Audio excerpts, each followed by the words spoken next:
Dito daw na area na ito guys, kaninang umaga. Ayan, may natira pang lubid. Itong lubid na ito guys, palatandaan na dito kanina may naanod na kotse. Dito guys. Nakuha. Ayun kotse guys, kita nyo? Ito yung kotse guys na naanod kanina, kasagsagan ng kalakasan. Yan, itong puti guys, itong puti na ito yung kotse. Kita nyo, nasa ilog siya guys.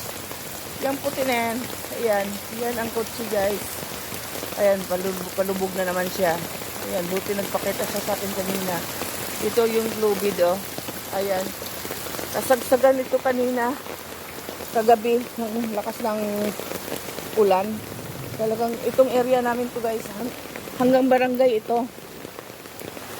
Ito yung naanod na kotse.